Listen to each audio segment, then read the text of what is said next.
Next topic is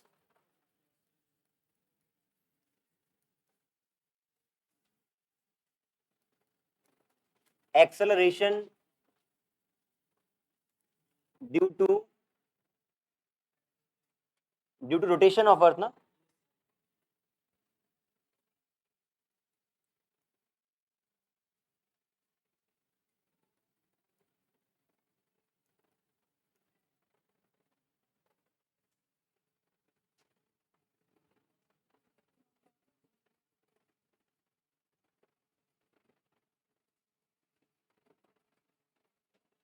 अर्थ अपनी axis पे omega angular speed से घूम रही है. यहां पे एक पार्टिकल रखा है m मास का, उसका लैटिट्यूड लैम्डा है. लैटिट्यूड वर्ड आपने सुना है पहले कभी? बताएं क्या होता है.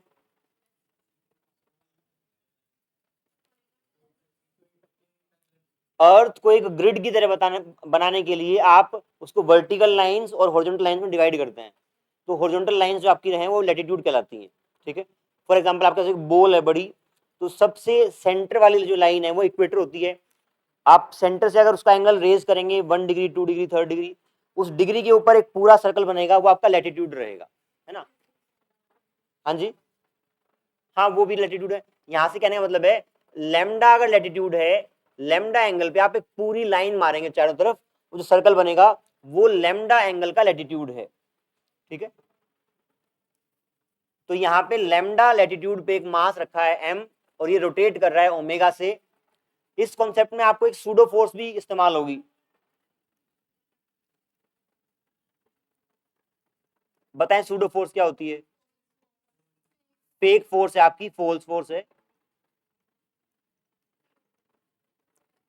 कब लगानी पड़ती है, क्या इसका प्रिंसिपल है,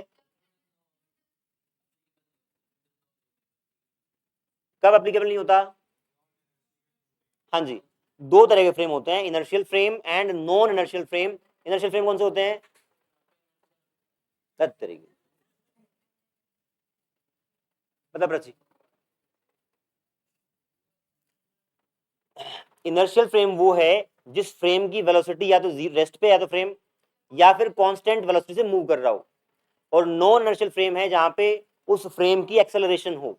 अब ये रूम रेस्ट में है तो ये इनर्शियल फ्रेम है आपका. ठीक है. नॉन इनर्शियल फ्रेम में आप बताएं आर्यन क्या होता है, मतलब क्या दिक्कतें आती हैं? मैं बताऊं, किसको पता है?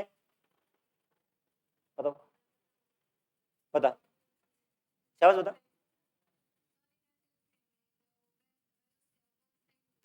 ये तो कंडीशन तो हो गई क्लियर.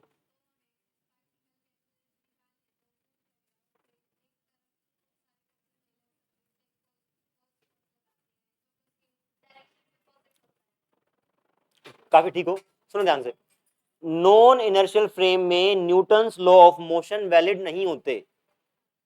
ध्यान आया? नॉन इनर्शियल फ्रेम में न्यूटन्स लॉ वैलिड नहीं होते. उनको वैलिड कराने के लिए हम एक फेक फोर्स लगाते हैं, सूडो फोर्स, जो आपके फ्रेम ऑफ रेफरेंस की एक्सेलरेशन की डायरेक्शन है उसके अपोजिट में लगती है ना. और मैग्नीट्यूड कितना होता है? m इंटू ए. एग्जाम्पल क्या दिया था मैंने इसका?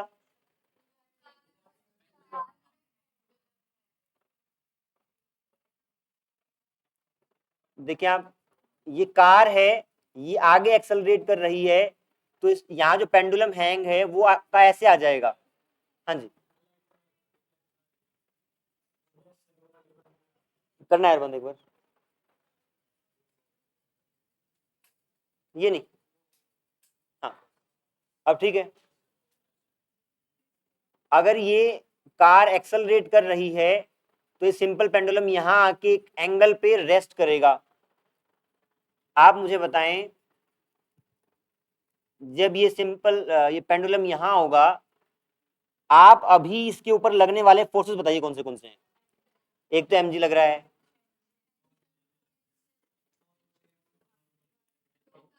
नॉर्मल लग रहा है. कौन लगा रहा है?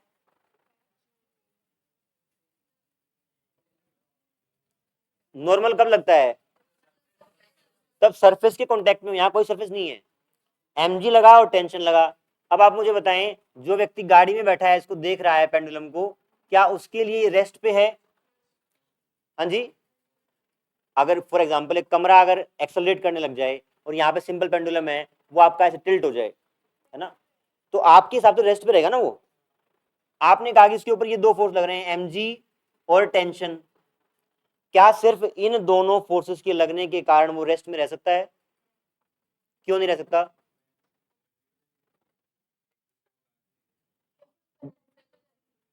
देखो, जब भी आपके सिर्फ दो, सुनो मेरी बात सुनो, जब भी सिर्फ दो फोर्स लग रहे होंगे और उनका नेट जीरो करना है, तो दोनों फोर्सेस को अपोजिट होना पड़ेगा, है ना। अगर दोनों अपोजिट नहीं होंगे तो नेट फोर्स जीरो नहीं हो सकता। इन दोनों फोर्सेस का नेट जीरो नहीं हो सकता। अगर नेट जीरो नहीं है तो बॉडी को मूव करना चाहिए था। इसका मतलब न्यूटन के लॉ नहीं वैलिड हो रहे। क्यों नहीं हो रहे? क्योंकि यहाँ पे आपका फ्रेम, जिस फ्रेम में आप बैठ के देख रहे हो, वो एक्सेलरेट कर रहा है, वो नॉन इनर्शियल फ्रेम है। नॉन इनर्शियल फ्रेम में चीजों को एक्सप्लेन करने के लिए आपको एक सूडो फोर्स लगानी पड़ती है, एक एक्स्ट्रा फोर्स लेके आनी पड़ती है। वो होती है जिस डायरेक्शन में आपका फ्रेम एक्सेलरेट कर रहा है, उसके अपोजिट डायरेक्शन में वो सूडो फोर्स लगती है, और उसका मैग्नीट्यूड होता है m इंटू ए। ठीक है, ये सूडो फोर्स लगाने के बाद क्या अब इन तीनों फोर्सेस के कारण इसके ऊपर फोर्स नेट जीरो हो सकता है क्या? हाँ, टेंशन के दो कंपोनेंट हो जाएंगे, एक इसको बैलेंस कर देगा, इसको बैलेंस कर देगा, आपका यहाँ पे बैलेंस हो सकता है। ठीक है, यहाँ पे इस बात की क्या कैसे लगेगा कॉन्सेप्ट देखते हैं। जब ये अर्थ अपने एक्सिस के राउंड रोटेट कर रही है और साथ में ये मास भी रोटेट करेगा, तो क्या ये मास एक्सेलरेट कर रहा है क्या? अर्थ है, अपनी एक्सिस के राउंड रोटेट कर रही है, अर्थ के ऊपर एक मास रखा है, ऐसे मोशन में क्या वो पार्टिकल एक्सेलरेट कर रहा है क्या? अर्थ, दोबारा बताता हूं, अर्थ आपकी एक कांस्टेंट एंगुलर स्पीड से रोटेट कर रही है अपनी एक्सिस के राउंड, और अर्थ के ऊपर एक मास रखा है, वो मास सर्कल में मूव करेगा। क्या वो एक्सेलरेशन कर रहा है कि नहीं कर रहा? उसकी एक्सेलरेशन है कि नहीं है?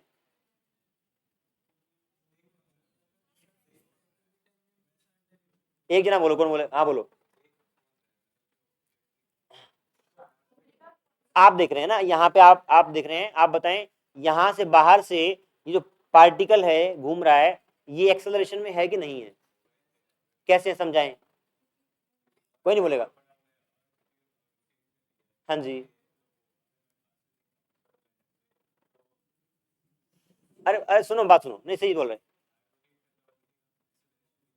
रोटेट कर रहा है, उसकी स्पीड कांस्टेंट है, ओमेगा यदि कांस्टेंट है, उसकी स्पीड कांस्टेंट है।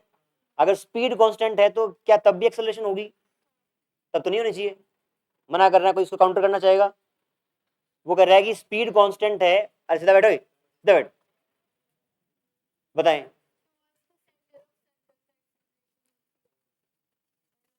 हाँ बताओ। उस, हाँ, डायरेक्शन चेंज हो रही है, इसलिए उसकी वेलोसिटी बदल रही है। अगर वेलोसिटी बदल रही है तो एक्सेलरेशन है। अब 50 बार बता चुका कम से कम। अगर एक पार्टिकल सर्कल में घूम रहा है कांस्टेंट स्पीड से, तो उसकी एक्सेलरेशन होगी। ठीक है, अब मान लो कोई व्यक्ति यहां बैठ के इसको देख रहा है, तो इसकी भी एक्सेलरेशन है अपनी। ठीक है, अब एक्सेलरेटेड फ्रेम में न्यूटन्स लॉ ऑफ मोशन को एक्सप्लेन करने के लिए you have to apply an extra force, that is pseudo force. इस पार्टिकल की एक्सेलरेशन हमेशा सेंटर की तरफ रहेगी, तो जो सूडो फोर्स लगाएंगे वो आपकी ऐसे लगेगी। इस साइड आपकी सूडो फोर्स लगेगी। बताएं हाँ कि ना? और उसकी वैल्यू क्या? एम आर ओमेगा स्क्वायर होगी। बताएं। सेंट्रीपिटल फोर्स आपकी दो फॉर्मूले हैं आपके, एक तो है M V square by R और एम आर ओमेगा स्क्वायर। मैंने ये वाला फॉर्मूला यूज किया, अंदर की तरफ इतना फोर्स लग रहा था तो वही फोर्स बाहर की तरफ लगा दिया सूडो फोर्स बनाने के लिए। यहाँ पे सूडो फोर्स लग रही है, और जब मान लो अर्थ नहीं घूम रही थी तो इस ऑब्जेक्ट के ऊपर एक ही फोर्स लग रहा था ऐसे, और उसकी वैल्यू थी m इंटू जी। और जहां पे जी की वैल्यू हम ऑलरेडी निकाल चुके हैं,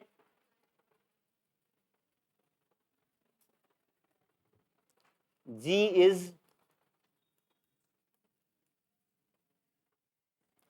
दोबारा समझे एक बार क्या है, हम निकालना चाहते हैं कि अर्थ के रोटेशन के कारण एक्सेलरेशन ड्यू टू ग्रेविटी पे कोई फर्क पड़ता है क्या।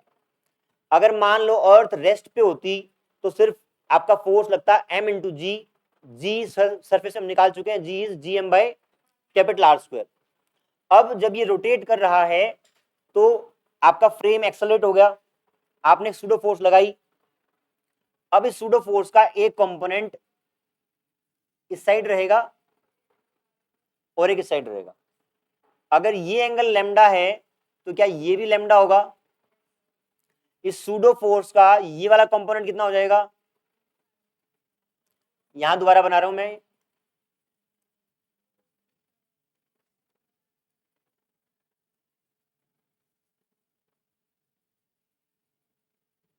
सूडो फोर्स ऐसे लगी थी, इसका एक कंपोनेंट ऐसे और एक ऐसे, mg फोर्स ऐसे लगेगा और इसका ये वाला कंपोनेंट हो जाएगा m r omega square cos lambda, क्योंकि ये वाला एंगल लेमडा है तो वो भी लेमडा ही रहेगा।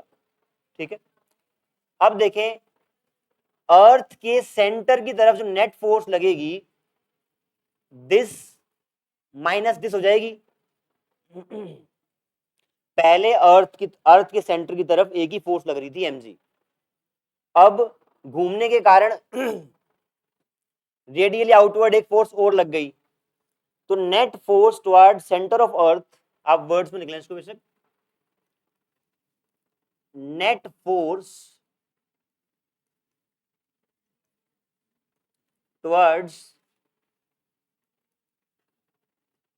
Centre of earth will be mg minus mr omega square into cos lambda.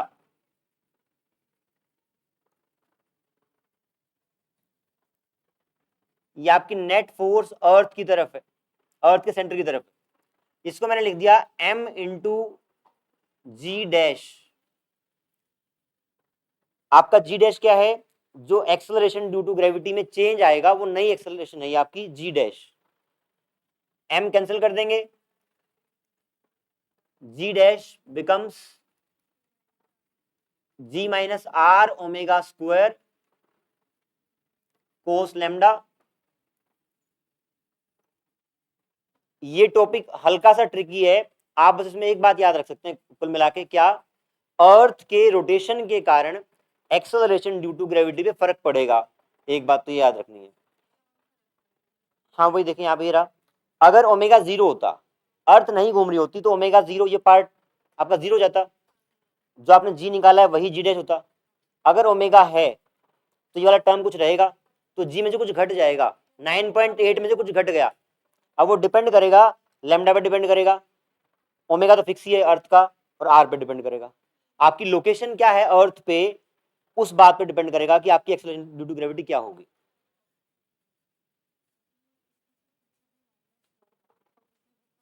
हाँ कम होगा, डिक्रीज करेगा, पर डिक्रीज मैं कह रहा हूँ कि अलग अलग अमाउंट से करेगा, अलग अलग जगह पे डिपेंड करेगा, वो लेमडा पे डिपेंड कर रहा है ना। देखो हाँ, नहीं नहीं, घटेगा हर जगह। बात सुने आप, ये वाला टर्म इसमें जी में से घट रहा है, तो एक्सेलरेशन ड्यू टू ग्रेविटी आपकी घट जाएगी हर प्लेस पे, कम तो होगी पहले की तुलना में। हाँ कितनी कम होगी वो आपकी लैटिट्यूड पे डिपेंड करेगी। आप पॉइंट लिख लें, जगह छोड़ दें इसके लिए एक बार, जो पॉइंट में लिखवाना चाह रहा हूं वो लिख लें आप। Acceleration due to gravity, acceleration due to gravity due to rotation of अर्थ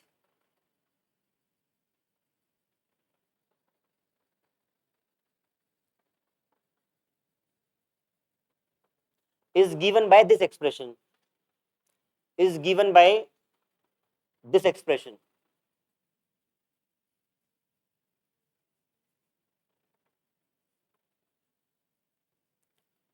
हाँ, ये वाला एक्सप्रेशन, कोस के बाद ये कोस लेमडा है, लेमडा क्या था आपका, लैटिट्यूड, ये वाला एंगल लेमडा है। हाँ करेंगे बात, वो जीरो होगा। क्या लिखवाया मैंने, acceleration due to gravity due to rotation of earth is given by this expression, full stop. It means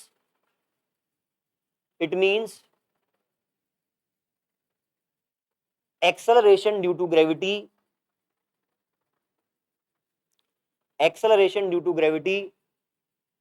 decreases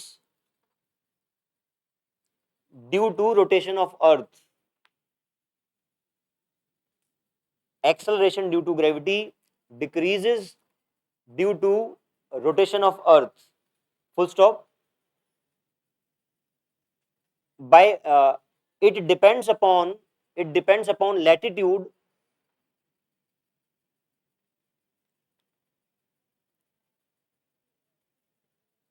या आप कहें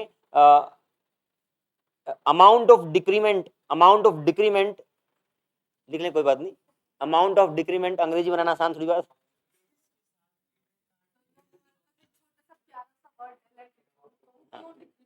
ठीक है, आप ये बात समझ लें कि लैटिट्यूड पे डिपेंड करेगा आपका जो डिक्रीज है ना, amount of decrement depends upon latitude, amount of decrement in acceleration due to gravity.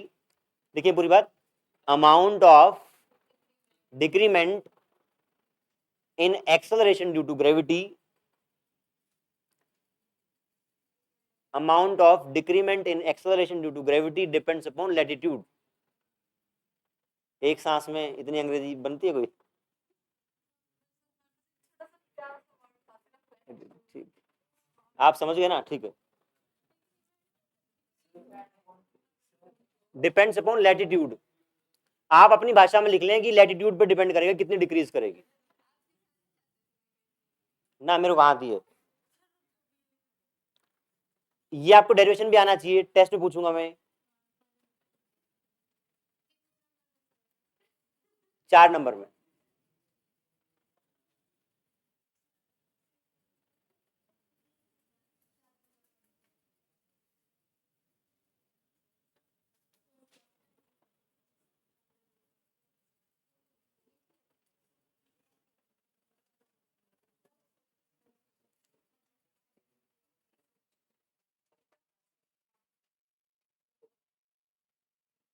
सीधे बैठेंगे बेटा, दीपांशी सीधे बैठेंगे, आवाज।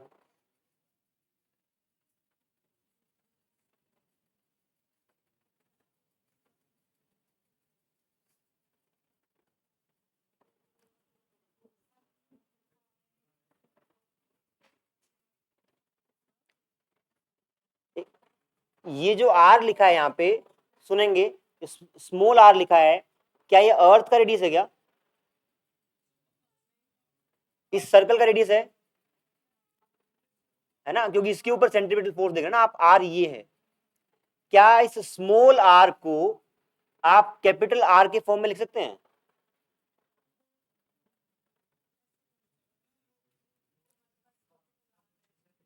रिपीट कर रहा हूं, ये स्मॉल आर है, ये अर्थ का रेडियस नहीं है, बल्कि जो पार्टिकल मूव कर रहा है उस सर्कल का रेडियस है स्मॉल आर। क्या मैं इस स्मॉल आर को कैपिटल आर जो अर्थ का रेडियस है उसके फॉर्म में लिख सकता हूं क्या? बताएं क्या आएगा? देखें, ये आर है, इसका ये वाला कंपोनेंट कोस लेमडा हो जाएगा, तो भाई उसके बराबर होगा capital R into cos lambda is equal to small R. Are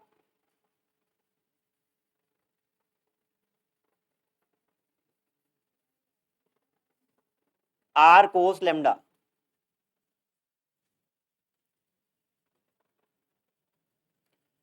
ये सीक्वेंस दोबारा देख लो एक बार, क्या है इसमें, जब अर्थ रोटेट नहीं कर रही थी तो एक ही फोर्स लग रहा था mg,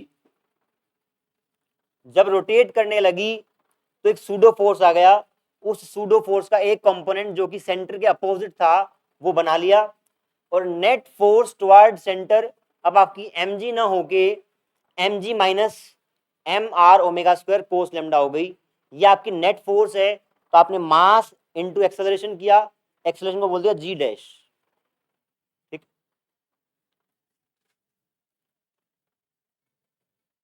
तो जी डैश का फॉर्मूला आपके पास आ गया, जी इंटू 1 माइनस, बताएं एक बार क्या था, R omega square cos lambda. एक तो ये है, अगर इस आर की जगह आप पुट करना चाहें कैपिटल आर, तो g dash is g into 1 minus R omega square cos square lambda.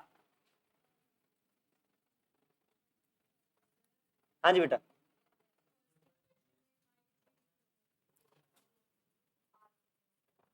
यहाँ पे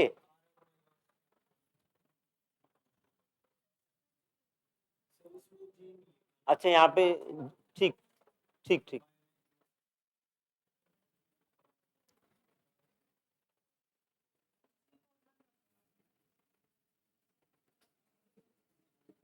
ऐसा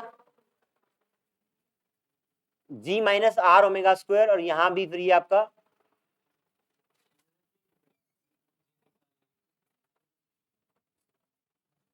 जी dash equal to g minus R omega square cos square, क्योंकि इसकी जगह क्या आया, इसकी जगह आया है आर कोस लेमडा, तो एक कोस लेमडा एक्स्ट्रा आ गया, तो R omega square cos square lambda, ये आपका फाइनल एक्सप्रेशन आ गया। अब आप बताएं पोल्स के ऊपर जी डैश कितना होगा,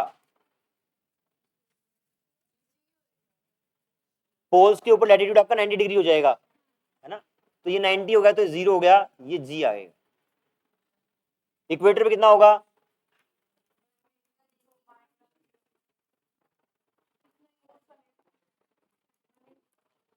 वहां पे लैटिट्यूड 0 होगा, एंगल 0 है, कोस 0 कितना होता है 1, तो ये 1 हो जाएगा, जी माइनस,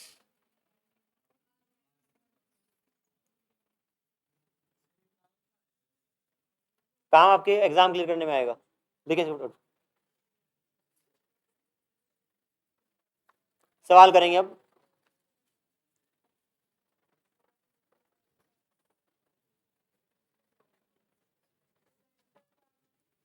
हाँ जी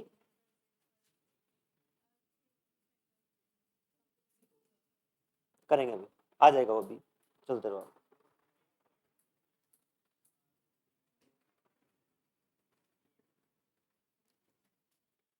बोलो सवाल, लिखिए।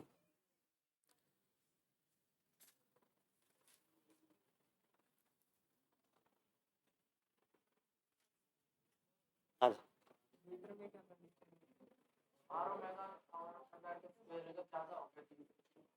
नहीं हुआ ऐसा। हम्म, हाँ हाँ जी बोलो सवाल, देखिए आप, the value of G small G, the value of small G reduces to half of its value at surface, the value of g माने small g reduces to half of its value at surface,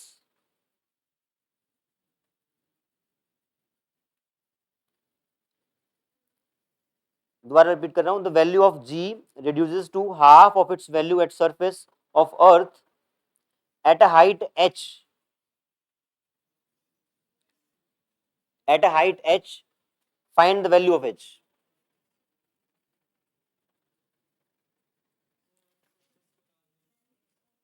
हाँ जी, value at earth surface of earth at a height h, then value of h will be dash। देखो एक बात बताओ पहले, height जब बढ़ेगी तब क्या जी की वैल्यू घटेगी क्या, घटेगी, तो ये बोल रहा है कि जी बाई 2 की साइड पे हो जाएगा। क्वेश्चन क्वेश्चन ये है आपका, अर्थ के सरफेस पे जो वैल्यू है वो जी है, किस हाइट पे एक्सेलरेशन ड्यू टू ग्रेविटी जो जी एच होगी वो जी बाई 2 हो जाएगी, वो एच निकालना है। अब यहाँ पे कौन सा फॉर्मूला लगाएंगे, अप्रोक्सीमेशन वाला या एग्जैक्ट वाला, ये ध्यान रखना आपने। एग्जैक्ट वाला, बिल्कुल। हम्म।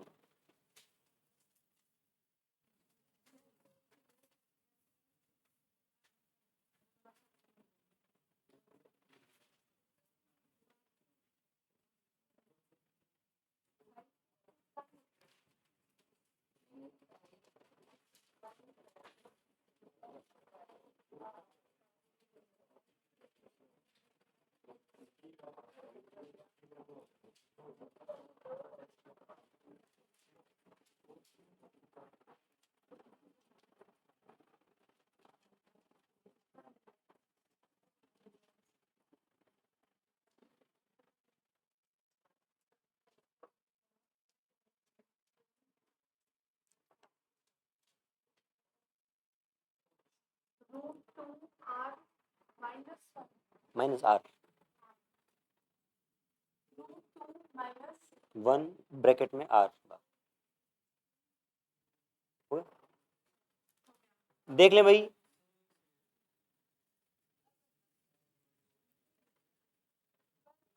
आपको h निकालना है जब ये कितना हो जाए, g/2 हो जाए।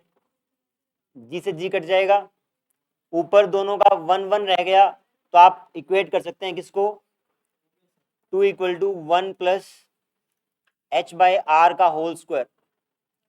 ठीक लिखा है क्या? जब ये कैंसिल हो गए तो नीचे वाले डिनोमिनेटर आपके बराबर हो सकते हैं। Taking under root both side, under root लिया तो ये 2 हो गया, 1 + h/r, ये 1 इस साइड आएगा, √2 - 1 h/r, h will be √2 - 1 into r।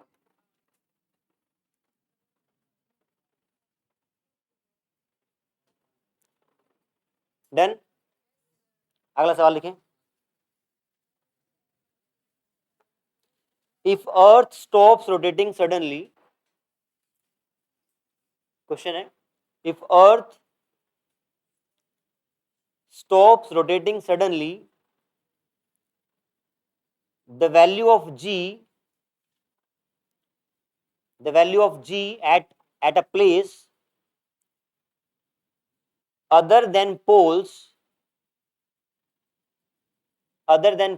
would, option A, if the earth stops rotating suddenly, the value of g at a place other than poles would, option A, decrease, option B, increase, option C, does not change।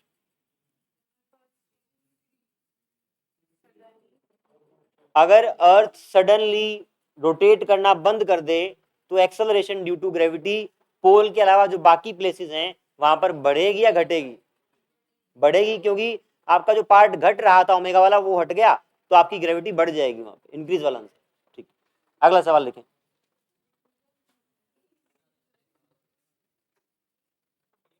क्या करें?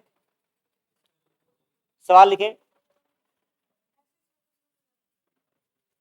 Diameter and mass of a planet,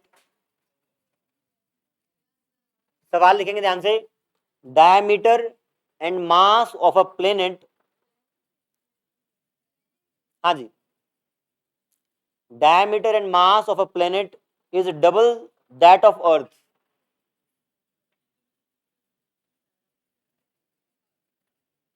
full stop। then time period of a pendulum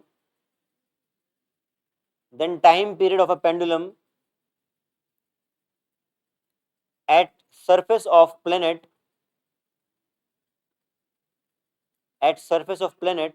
is how much times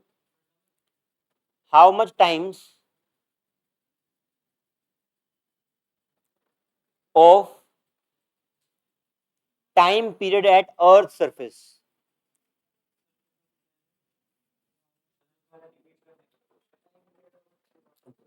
then से बोल रहा हूं, then time period of a pendulum at surface of planet is how much times of the time period at earth surface. सवाल समझने क्या एक बार, अर्थ के surface पे एक, सुन लो पहले एक बार, पेंडुलम को ऑसिलेट करने का टाइम पीरियड अगर अर्थ पे टी है, अरे गलत है, सुन लो, अर्थ के सरफेस पे पेंडुलम का एक ऑसिलेशन कंप्लीट होने में टी टाइम लगता है। एक कोई प्लेनेट है जिसका मास और डायामीटर दोनों अर्थ के डबल हैं, दोनों अर्थ से डबल हैं, उस केस में उस प्लेनेट पे उसी सेम पेंडुलम का टाइम पीरियड क्या रहेगा? Time period of simple pendulum is given by 2 pi acceleration due to gravity of that particular planet. Earth पे निकालेंगे तो जी यूज करेंगे, वहां पे निकालेंगे तो जी ऑफ दैट प्लेनेट यूज करेंगे। तो कुल मिला के वहां का मास और रेडियस बदल गया है तो जी बदल जाएगा, है ना? जी बदलेगा तो उसके हिसाब से टाइम बदलेगा। निकालें फिर, एल एल सेम रहेगा, एल और 2 पाई सेम रहेगा दोनों केस में, जी बदलेगा। आप देखें, मास को दोगुना करने में और डायमीटर को डबल करने में उस प्लेनेट के सरफेस पे ग्रेविटी पे क्या इफेक्ट पड़ा?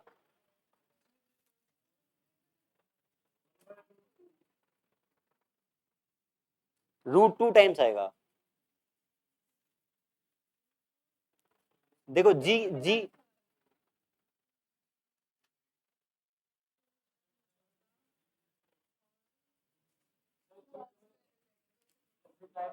हाँ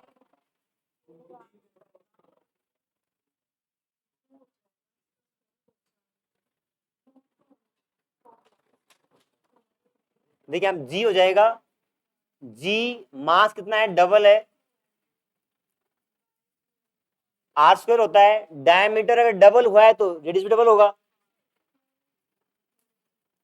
2r का होल स्क्वायर, ये हो गया आपका 2gm/4r²। ये वाला टर्म क्या है, जी, ये कितना आ गया 2, तो जो जी डैश है प्लेनेट का वो g/2 हो गया। यहां पे g/2 आएगा तो 2 ऊपर चला जाएगा, √2 times of original time period, t dash is equals to √2t। इतना ही करते हैं आज, थैंक यू।